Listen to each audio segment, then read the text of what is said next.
What's up, boxing world? What's going on? It's Big Q from the Sports Coma coming at you, breaking down the Luis Ortiz versus Razvan Cojanu fight that occurred on Saturday night, in the Staples Center in Los Angeles. It was an undercard bout on the Mikey Garcia and Easter Jr. fight.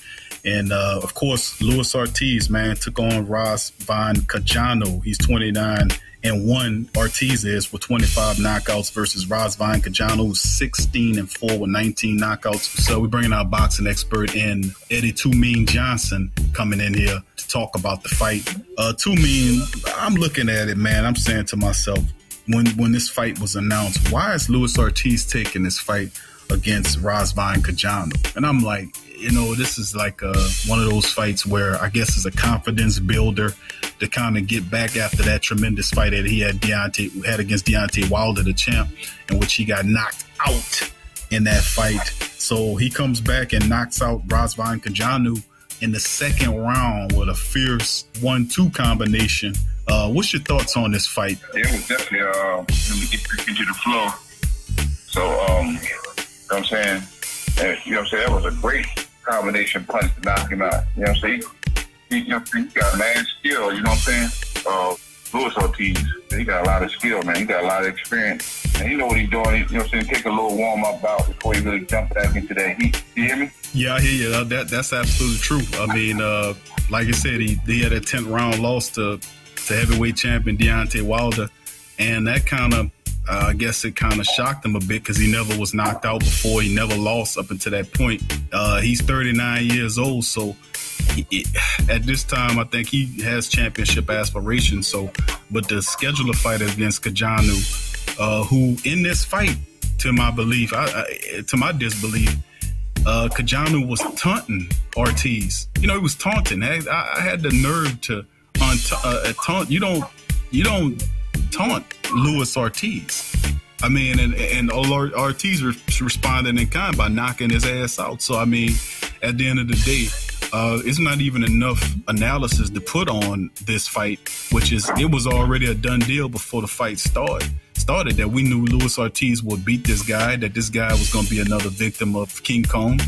And this guy didn't show enough at all. I mean, for most of the fight, he ran. They had a few exchanges, but Luis Ortiz is head and shoulders above this fella.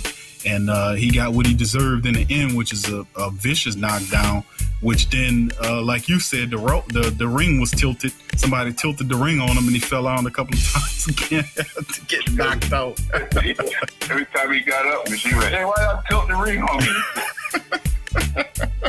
His legs is gone, man. Them punches took them legs completely away from him. Well, he beat a taxi cab driver today, too, man. That's what happened. Luis Ortiz flattened the cab driver today. That's pretty much what it was, in my opinion. Like I say, he's real skilled, man. He set that up perfectly. That was a nice setup with that 1-2. Big time 1-2. Definitely got the experience and skill, man. No heavyweight. I don't think no heavyweight skill like him right now. Absolutely not. Luis Ortiz, man, on another level with skill. That's why they call him the boogeyman of the division. Nobody wants to fight him. Deontay Wilder said, "I'll take the chance." Moving ahead, looking ahead, as he flattens Cojanu and gets his 29th win. What could be on a line for Luis Ortiz? I know it won't be a title fight for Deontay Wilder, because Wilder's looking at Dominic Breazeale, who's the mandatory for his WBC heavyweight belt. So with that said, what would be more of an intriguing fight to you for King Kong Luis Ortiz to fight next? I like to see him fight Miller. Yeah. Right. Miller, Big Baby. Right. That would be a good fight for him. I think Luis Ortiz needs to work on his stamina. I said he can sustain that lateral movement like he do, and them combination punches and stuff like that. I'm saying he can sustain that for 12 rounds, no problem. I don't think too many cats out there going to be able to beat. I think he would have probably beat Deontay Wilder, man. But his stamina wasn't there, so he can work on that stamina. So I think he'll definitely be a force that's going to be, you know what I'm saying, be very feared, because I think the only thing he lacks is that stamina, really. Like I said, Big Baby would be a good fight for his next fight. Right, Big Baby, man, had two less than stellar fights with his last one being against Gerald Washington, a guy who Deontay Wilder literally flattened in that fight. Big Baby, to me, he talking smack to Anthony Joshua, talking about dating his mommy and all that. Totally disrespectful, trying to talk his way to a fight. It won't work. But I would rather see him fight a guy like Luis Ortiz. If Jarrell Miller could beat Luis Ortiz, that will wake up the entire heavyweight division. That would gain a lot of respect real fast, because a lot of people know how good Luis Ortiz is. And even though he's 39 years old, we know he ain't going to be fighting forever. So right now he's looking for an absolute title fight, an opportunity. Me personally, I think a nice looking bout would probably be him and a guy like Dylan White. That would be a stellar fight to me, to see a guy with the heart of Dylan White versus a guy with the skill of Luis Ortiz. That would be a really good fight outside of Wilder and Joshua. That's what we're looking at. But anyway, that'll do it for the show today on the Sports Coma, as we recap the Luis Ortiz versus Razvan Cojanu fight that went 2 rounds, ending with a knockout by King Coma. So for me and Fast Eddie, thank y'all for listening to the show today. Peace.